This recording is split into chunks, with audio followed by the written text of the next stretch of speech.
buenos días a todos. Estamos de nuevo una semana más, un día más en nuestro espacio Periodismo y Sociedad. Dándole las gracias a Dios que nos permite disfrutar de un día más, estar de nuevo de pie con todas las energías para el inicio de una nueva semana y en el umbral de la última semana del mes de marzo, ¿verdad? Pues va rápido el año realmente. A ustedes las gracias por estar ahí cada día esperando Periodismo y Sociedad, la versión sobre todo los lunes que nos trae el doctor Alfredo Polanco con su cátedra de salud.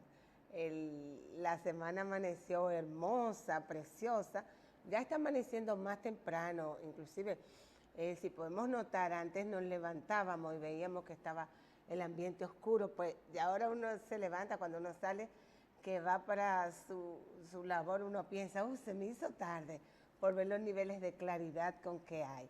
Pero eso es porque ya estamos cambiando de estación y justamente en el día de hoy, día 20 de marzo, estamos dando inicio a lo que es la primavera, una de las épocas más hermosas y más preciosas del año.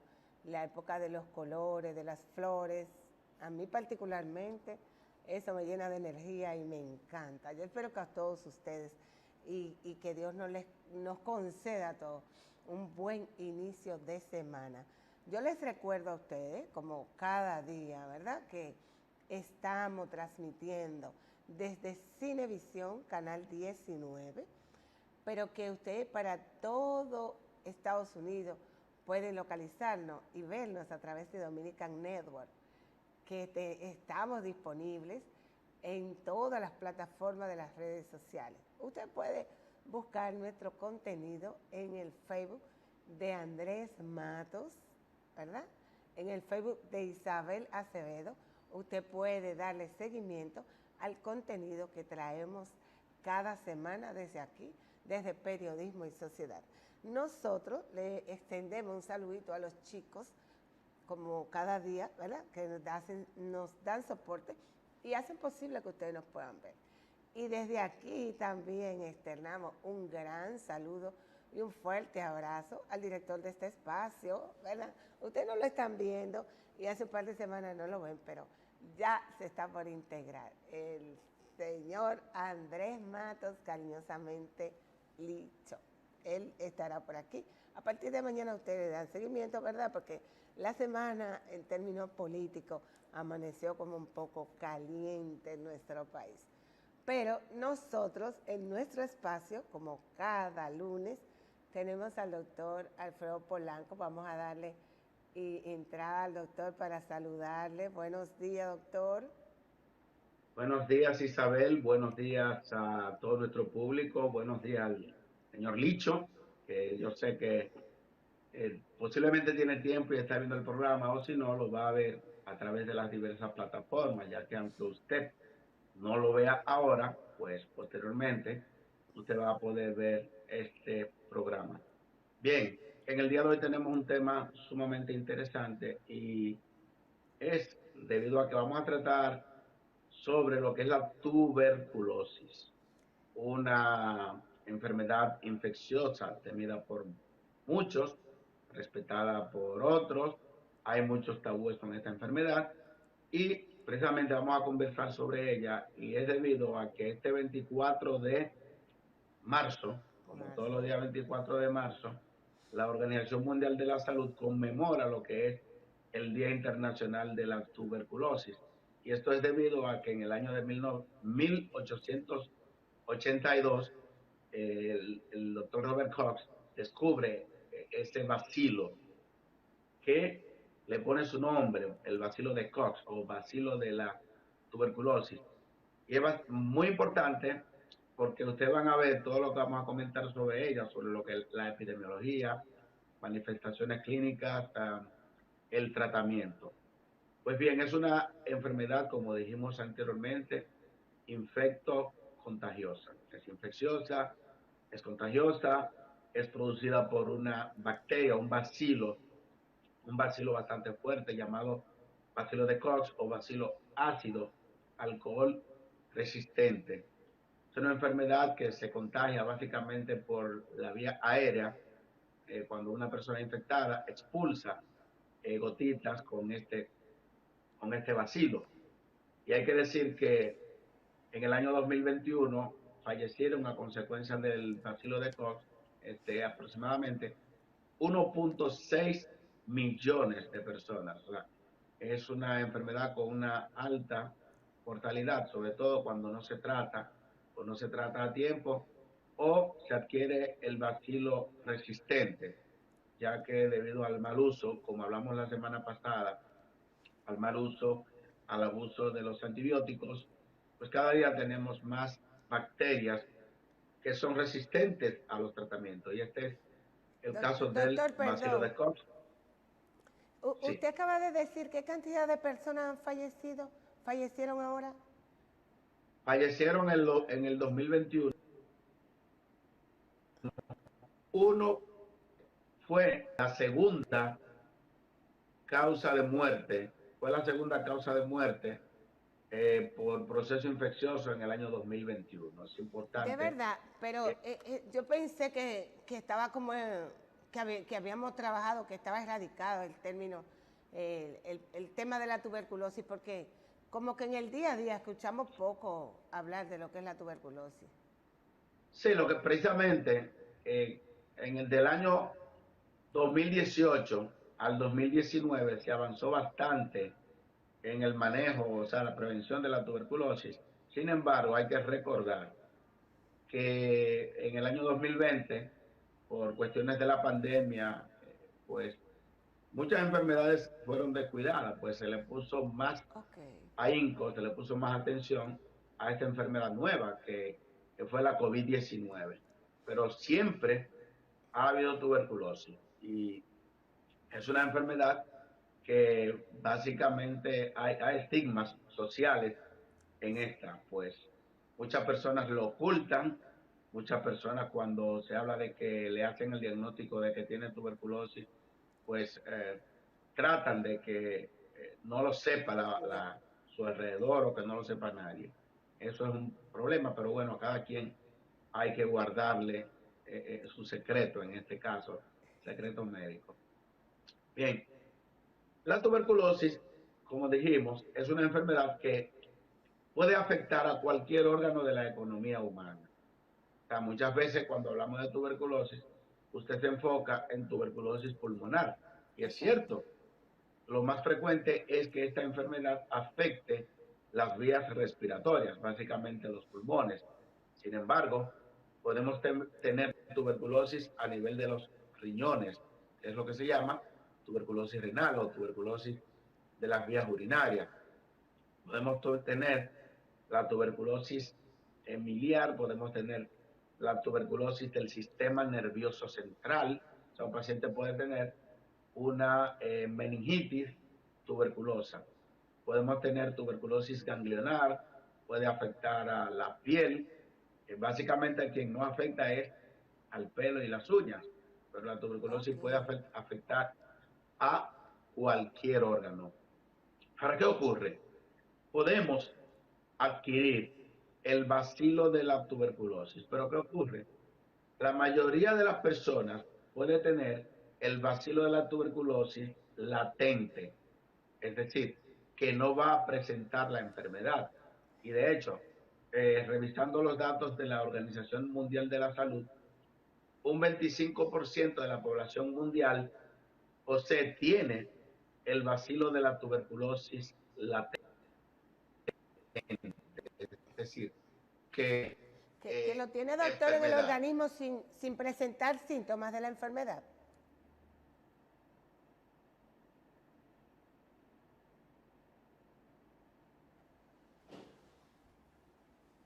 Ay, se me le fue. En un momento tan importante se nos fue el doctor. Vamos a esperar que se nos reconecte otra vez porque realmente ha estado hablando de la tuberculosis. Yo estoy sorprendida porque yo pensé que la tuberculosis no había, todavía no constituía una causa de muerte tan importante como la que le acaba de mencionar actualmente. y sobre todo el tema de la pandemia en el COVID, por motivo del COVID-19, hay muchas enfermedades que sí tuvieron un retroceso en lo que habíamos avanzado, porque la tuberculosis es una de esas enfermedades en las que se había avanzado bastante en su erradicación, en que los gobiernos y las instituciones ligadas al tema, como la OMS, la Organización Mundial de la Salud, ¿verdad? Pues trabajan en el día a día por erradicar este tipo de enfermedad. Volvió el doctor. Sí, correcto. Muy importante, muy acertado eso que dijiste. Con respecto a lo que hablamos hace un momentito sobre el bacilo de la tuberculosis latente. O sea, usted adquiere el bacilo de la tuberculosis y es posible que la enfermedad no se presente. Como dice la Organización Mundial de la Salud, 1 de cada 4 de las personas vivas somos portadores o tenemos el bacilo de la tuberculosis. Ahora bien, en cualquier momento de que tu sistema inmunológico se deprima, ese bacilo de la tuberculosis puede activarte y ya entonces tú presentar la enfermedad. Por ejemplo, pacientes VIH positivos, pacientes trasplantados renales, pacientes que por cualquier situación se le deprima su sistema inmunológico, pacientes que utilicen esteroides durante largos periodos de tiempo, pues ese paciente puede comenzar a presentar las manifestaciones clínicas, por ejemplo, en el caso de la tuberculosis pulmonar, ¿qué es lo primero que va a presentar? Una tos que es productiva, con expectoración Okay. amarillenta, expectoración sanguinolenta, durante varias semanas. Es decir, que si usted ve a una persona que está tosiendo, tiene 2, 3, 4 semanas presentando tos, fiebre de predominio vespertino, es decir, ese paciente que dice, tengo 2 semanas, tengo 3 semanas, presentando como una fiebrecita, una fiebre de pollo, como le decimos en nuestro país, una fiebre no Una muy fiebre de alta, pollo. sí, y que muchas veces quien percibe esa fiebre, porque se va instaurando de manera muy lenta, es algún pariente que dice, pero te noto que estás caliente y todas las tardes lo he notado. O sea, una fiebrecita. Esas son las manifestaciones.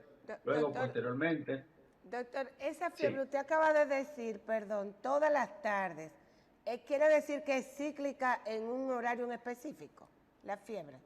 no, sí, preferentemente tenemos la fiebre de predominio vespertino, o sea, predominio en las tardes. No significa que en otras horas no la puede tener, pero predominantemente en las tardes puede tener fiebre nocturna. Por qué se da esa situación que en ese horario las fiebres? Es una característica de ese bacilo, como por ejemplo usted va a ver que la malaria va a dar un tipo de fiebre, dependiendo del tipo de malaria que tenga el paciente, de paludismo, dependiendo del tipo, te va a dar todos los días, te va a dar cada 3 días, te va a dar en el momento en que se está multiplicando ese germen. Ahí es que el paciente va a tener más periodos febriles. O sea, son características de los microbios.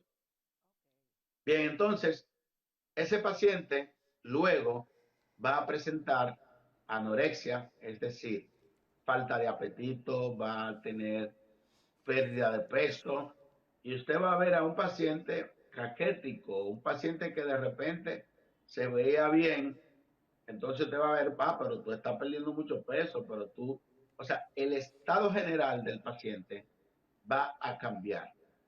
A ese paciente luego, pues, lógicamente se le van a hacer una serie de análisis, se le van a hacer sus vaciloscopías y otros métodos diagnósticos. ¿Y qué vamos a tener? Va a salir la presencia del bacilo de la tuberculosis. Una tuberculosis que en la mayoría de los casos es una tuberculosis pulmonar. ¿Ok? Cuando Doctor, a un paciente, sí, sí, sí, puede preguntar. usted acaba de mencionar análisis. Hay muchas personas que desde que le indican un análisis de la saliva se asusta. ¿Es por el análisis de la saliva que se detecta este bacilo? No, se puede diagnosticar por diferentes tipos de análisis, en la sangre, incluso en la orina. Lo que pasa es que generalmente donde es que está la mayor cantidad de bacilos es en el esputo, en la flema, en ese catarro, en ese moco. Ahí es que tenemos. Entonces, por eso es que se le hace una baciloscopía, aunque hay otros métodos más modernos, pero básicamente eso. Se le hacen hemogramas, se le hace un análisis llamado eritrosedimentación. Hay diferentes pruebas más modernas que pueden hacer el diagnóstico de la tuberculosis, una radiografía importantísima, radiografía de tórax, donde vamos a ver algunas lesiones características de que ese paciente puede tener ese bacilo de la tuberculosis. Una vez diagnosticado, es importante ver a los contactos de ese paciente, cuáles son las personas, porque un paciente con una tuberculosis activa puede infectar entre 5 a 15 personas de su alrededor. O sea que por eso es importantísimo hacer un pesquisaje de esas personas que rodean a ese paciente porque podrían tener incluso activa esa tuberculosis. Pero lógicamente, una vez que hayamos realizado el diagnóstico, es importantísimo el tratamiento. Y ojo, voy a repetirlo y voy a decirlo varias veces. La tuberculosis es una enfermedad curable 100%. O sea, el paciente debe de llevar un tratamiento adecuado de forma estricta con 4 tipos diferentes de medicamentos para la curación de esta enfermedad. Es decir, ese paciente va a recibir esas drogas, son medicamentos, lo que pasa es que en medicina le llamamos drogas, pues son drogas, por un periodo de 6 meses. Y ese paciente va a ser curado, o sea, en la mayoría de los casos. Ahora, ¿qué ocurre en nuestro país? Que muchas personas, después que tienen 2, 3 semanas, después que tienen 2 o 3 meses recibiendo el tratamiento antituberculosis, que se le administra de forma gratuita la institución de salud pública correspondiente. O sea que es un paciente que no va a tener que gastar recursos económicos para el manejo de esta enfermedad. ¿Por qué? Porque son medicamentos que son controlados por el Ministerio de Salud Pública y son medicamentos que se le van a dar al paciente. O sea, cada paciente va a recibir las dosis requeridas durante la semana, durante el mes. ¿Por qué? Porque son medicamentos que no le deben de faltar, pero tampoco le deben de sobrar. O sea, que es por una supervisión estricta que a este paciente se le van a dar los medicamentos durante 6 meses. Algo importante. Doctor, está bien. Sí. Perdón, lo que sucede, como usted está hablando de tratamiento, y ahí hay un tema que me gustaría que no se quedara así, que los televidentes lo puntualicen. ¿Cómo se transmite específicamente? Cuando damos las manos, un abrazo, un beso, ¿ese tipo de acciones se puede transmitir la tuberculosis? No, la tuberculosis se transmite de forma directa, básicamente, exclusivamente por la vía respiratoria.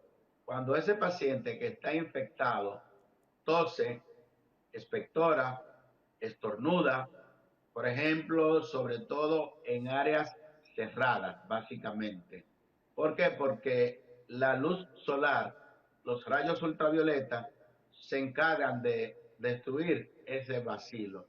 O sea que usted al aire libre tampoco va a poder ser contaminado. Por eso es que dijimos anteriormente que cuando se detecta, se diagnostica a una persona con tuberculosis, hay que revisar a los posibles contactos, porque una persona con tuberculosis se ha demostrado que si está activa puede infectar o puede enfermar entre 5 a 15 personas al año. Entonces, por eso es importante revisar a los contactos. Por Por otra eso se vía, da, doctor. Doctor, ¿será que en muchos casos las personas que se diagnostican con tuberculosis, en la casa se le aparta, se le busca la cuchara, se le busca su plato aparte? Yo creo que de ahí nació esa cultura de que cada quien en la casa tiene su cuchara, su plato, su vaso. sí, pero hay que tener algo en cuenta. La persona no se puede aislar definitivamente. Ok. Hay que saber que cuando un paciente es manejado ya, que tiene los medicamentos para la tuberculosis, y eso es una pregunta que yo le digo a los estudiantes míos, es una pregunta de examen. Cuando el paciente ya recibe tratamiento, a las 2 semanas deja de ser infectante. O sea, ya ese paciente no va a contaminar a nadie, Ok. porque si bien es cierto que la tuberculosis no se cura en 2 semanas, el tratamiento dura 6 meses. Sí, no menos cierto es que ya después que el paciente tiene 2 semanas recibiendo tratamiento, la carga de bacterias, la carga de bacilos que va a eliminar ese paciente es mínima. Por tanto, se considera un paciente no infectante. O sea que ya de en adelante, el paciente puede tener todo el contacto. Claro, uno siempre trata de mantener en las primeras semanas, meses, el menos contacto, no contacto, sino evitar los objetos básicamente de ese paciente. Eh, con respecto a otros pacientes, porque yo sé que alguien que se ha integrado a ver el programa por lo importante que estamos hablando de tuberculosis y todos en algún momento hemos tenido algún pariente que tiene tuberculosis o que ha tenido tuberculosis o cualquiera puede tener un pariente que va a tener tuberculosis. Doctor, pero ¿cómo se adquiere específicamente? ¿Está asociada a la mala alimentación en la niña, en la tuberculosis? No, se adquiere básicamente cuando usted inhala el bacilo de una persona que está tosiendo, que está expectorando, esas gotitas de fluido que están en el aire, cuando ese paciente tose, son inhaladas por cualquier persona que esté en el medio, un medio encerrado, y ya ese paciente va a adquirir, puede adquirir el bacilo de la tuberculosis. Ahora, ¿qué ocurre? Muy bien lo que usted preguntó. ¿Y ese paciente que está desnutrido es una causa? No. Yo puedo tener mi sistema inmunológico defensivo bien bueno, bien alto, y adquirir el bacilo de la tuberculosis. Entonces, ese bacilo se puede mantener durante años latente, 5, 10, 20, 50 años.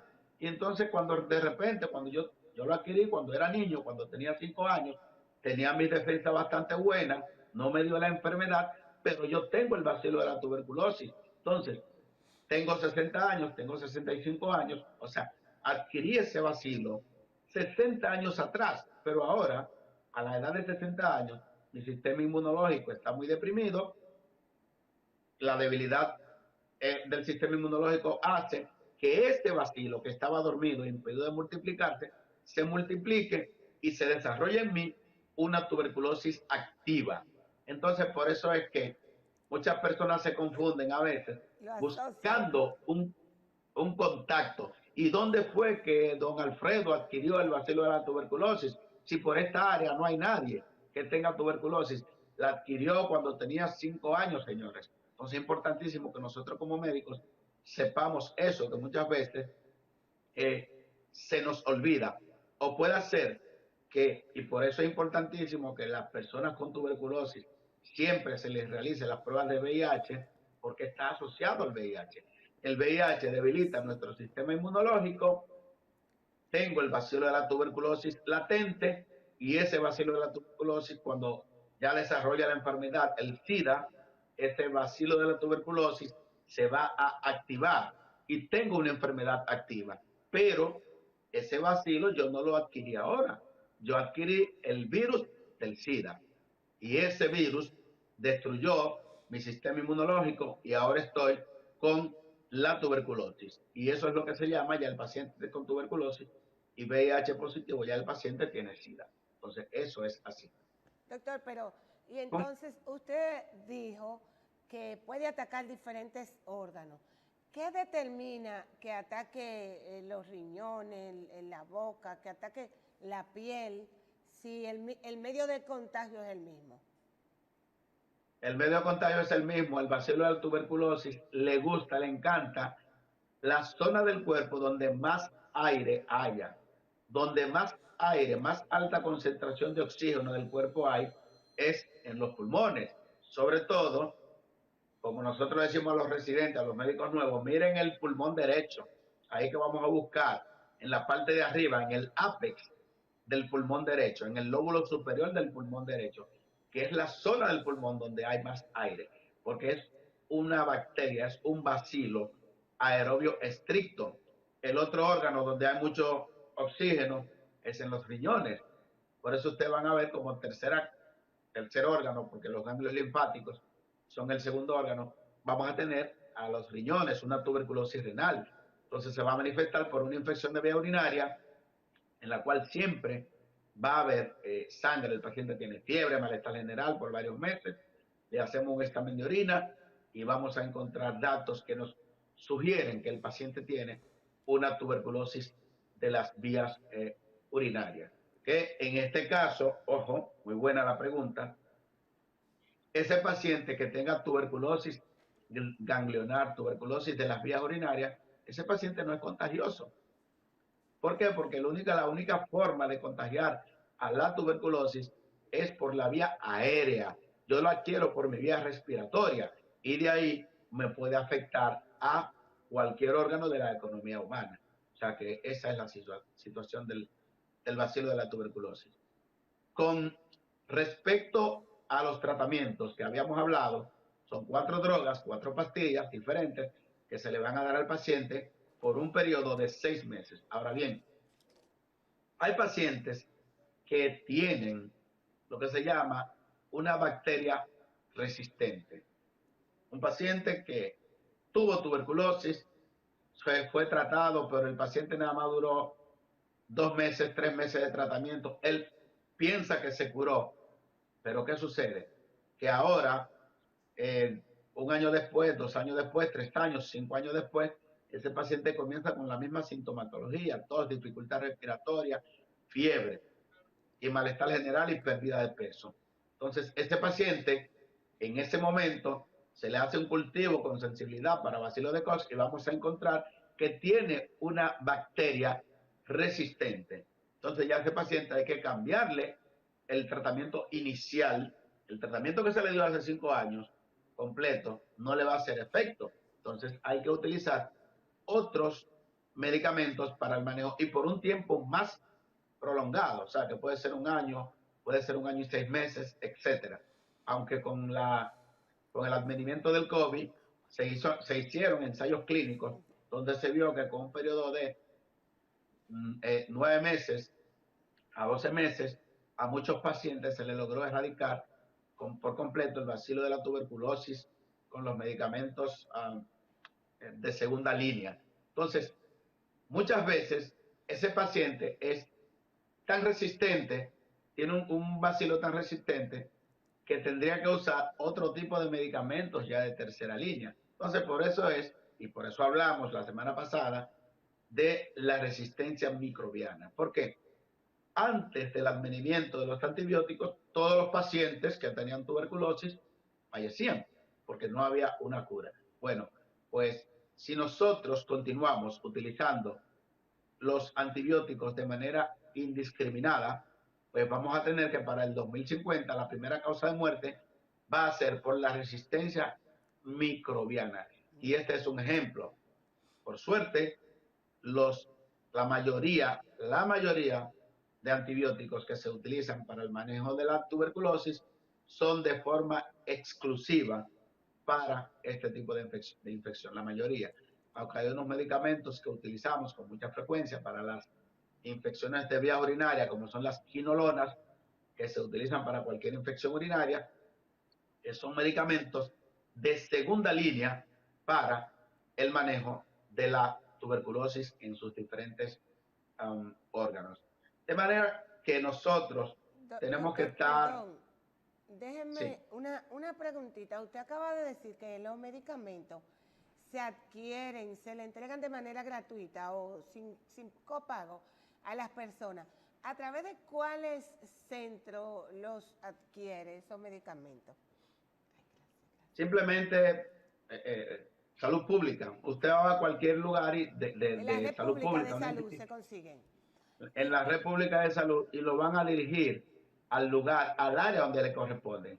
Ojo, hay que tener en cuenta que la tuberculosis es una enfermedad de notificación obligatoria. O sea que usted, su nombre, va a estar registrado en los archivos de salud y a usted le van a llevar sus medicamentos. O sea, una trabajadora social va a estar dándole seguimiento a ese caso. ¿Por qué? Porque este caso, los casos de tuberculosis, no pueden abandonarse, no pueden dejarse al libre albedrío. El paciente, si se muda, debe de notificar hacia dónde se mudó, hacia qué área, y debe de dársele seguimiento estricto. O sea que son enfermedades, como dijimos, de notificación obligatoria, que si usted la tiene, ok, salud pública, como nosotros los médicos, tenemos la obligación de guardar el secreto, o sea, no podemos divulgar los nombres de las personas que tienen tuberculosis, no, imposible, pero se debe de tener esos archivos, debe de estar registrado como cuando un paciente sale positivo de VIH también, eso hay que tenerlo, porque tenemos que Eso saber igual cuántas personas... sucede, doctor, igual sucede Sí, si es diagnosticado desde cualquier centro privado de salud. sí, El claro, el centro, medicamento y el registro. claro que sí, o sea, esos medicamentos usted no lo puede adquirir, gracias a Dios, en ninguna farmacia. Ah, que Okay. isoniazida, rifampicina, etambutol, piracinamida. Son medicamentos que usted no lo ha oído mencionar, poco frecuente. No, Esos medicamentos usted no no lo son de va venta al público. exactamente. Y qué bueno, porque si fuera de venta al público, muchas personas cuando esté tosiendo va a decir, ah, posiblemente yo tengo tuberculosis, déjame comprar estos medicamentos. No, esos Sí, es medicamentos no cierto. son de venta libre, gracias a Dios. ¿Por qué? Porque hay controles no solamente a nivel nacional, sino a nivel general, a nivel global, por la Organización Mundial de la Salud y aquí Organización Panamericana de Salud. O sea, no pueden tener una venta libre, precisamente para evitar esos medicamentos de primera línea, más lo que es la multiresistencia antibiótica. Doctor, yo tengo una pregunta que alguien me ha hecho en el WhatsApp. Y es que A ¿por ver, qué afecta más a los hombres la tuberculosis? ¿Es cierto, doctor, que afecta más a los hombres? sí, sí, sí. Claro. Cuando estamos viendo las estadísticas, sí, sí es cierto. Dos hombres y una mujer.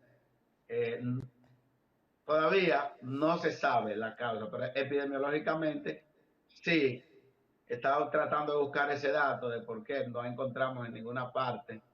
Eh, la mujer tiene mayor expectativa de vida que el hombre en sentido general. La mujer tiene la defensa más fuerte que el hombre en sentido general, Ok. aparentemente. Entonces no encontramos ese dato, pero sí eh, Afecta más afecta al mucho hombre. más al hombre. Pero El hombre, afecta ahí en está. mucho menor grado a los niños también, doctor. Sí, sí, afecta mucho menos a los niños. Y parece que quien estaba revisó las estadísticas de salud pública y estaba mirando básicamente la cantidad de hombres más alta, luego siguen las mujeres y en última instancia a los niños, que es a lo que menos afecta. Así es, esas son las estadísticas que tiene la Organización Mundial de la Salud. Así es. Doctor, estamos llegando al final de su intervención, pero yo no quisiera que usted se nos fuera sin que nos dijera. Generalmente se habla de que es una enfermedad prevenible. ¿Cuáles son los medios de prevención de la tuberculosis? Claro, eso es lo más importante. O sea, en medicina lo más importante es la prevención, posteriormente la curación y lo más difícil que hay es la rehabilitación. Lo mejor es que si usted sospecha que tiene tuberculosis, usted no quiere poner en riesgo a su familia, a su entorno. Y ahí vamos hablando de prevención. Entonces usted tiene que acudir a un centro de salud, tiene que ir a un neumólogo para que le investigue si usted tiene tuberculosis. Y si ya usted la tiene, pues ya sabe lo que tiene que hacer. El tratamiento, estar un poquito recogido durante 2 semanas aproximadamente, y ya con eso usted evita el contagio de otras personas. Y aquí estamos hablando de lo que es la prevención. Si usted tiene tuberculosis, también es ideal ponerse el tapabocas. Eh, Ahora mismo con el advenimiento del COVID, muchas enfermedades respiratorias se controlaron un poco por el hecho de que utilizábamos siempre el bozal, el antifaz, la mascarilla, que es bastante importante en la manera de prevención de infecciones que se adquieren por la vía respiratoria. Es cierto. La prevención es lo más ideal.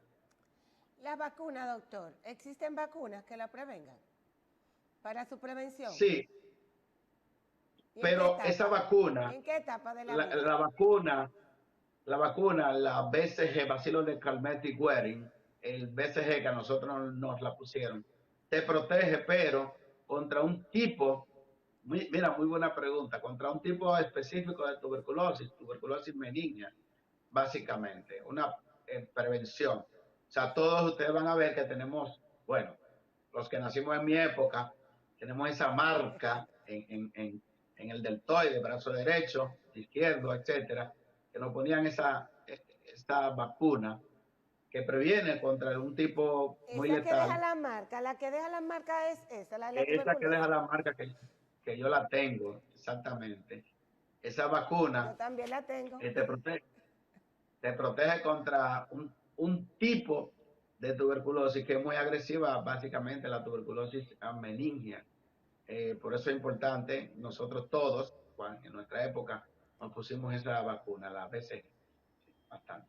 Y ahora sí, a los pequeñitos, desde que nace se la ponen esa, al Claro, nacer. claro, es bastante importante. Sí, es que lo No mejor es la existe prevención. refuerzo, no existe refuerzo de esa, No, ¿verdad que para no? nada, no, no, no hay refuerzo, no, para nada. Para nada. Yo creo que hemos quedado bien edificados sobre todo lo que tiene que ver con la tuberculosis. Sí, yo creo que Bueno, no había habido como un espacio en el que hubiésemos hablado de todo así, en términos generales, de lo que tiene que ver con tuberculosis. bueno, precisamente es que hacemos un llamado a las personas, a las instituciones, sobre todo públicas, pero también privadas, a que en esta semana, como el día 24 de marzo, es el Día Internacional de la Lucha contra la Tuberculosis, el Ministerio de Salud Pública, vamos a hacer campañas de prevención, que es lo más importante, para que ese espacio que se había ganado en lo que es la prevención, los contagios de tuberculosis, que no vuelvan atrás. O sea, en el 2019, hasta el 2019, se logró bastante, pero lógicamente en el 2020-21, pues se descuidó un poquitito porque todos estábamos haciendo un esfuerzo en la lucha contra el COVID-19. Pues ya es tiempo de retomar esa lucha contra la tuberculosis que en siglos pasados, siglo XIX, siglo XX, el siglo XVIII, pues mató a muchas personas, diezmó la población de la Edad Media, los pacientes, y era tuberculosis, lo que pasa que no se sabía. O sea que es bastante importante luchar contra esta terrible enfermedad. Y muchas gracias. Sí, yo creo que sí. Doctor, muchísimas gracias por habernos dedicado el gran tiempo que nos dedicó hoy. De verdad que para mí ha sido más que un placer, de verdad, haber compartido con usted, tanto la otra semana como esta. Y sobre todo hacer lo que me gusta, que es eso, conocer sobre temas y hablar sobre temas de salud. Bueno, muchas gracias por la oportunidad, de verdad. Muchas gracias. Hasta el Sí, próximo lunes, si Dios quiere. gracias a usted. Entonces, hasta el próximo lunes, doctor. Nosotros, ¿verdad? Hemos tenido de verdad que una cátedra, como dice Matos, nos ha dado el doctor Alfredo Polanco en el día de hoy sobre el tema de la tuberculosis, pero nuestro programa, claro está, no termina, tenemos que irnos a una pausa y luego de la pausa pues seguimos trabajando con algunos temas de salud. Volvemos.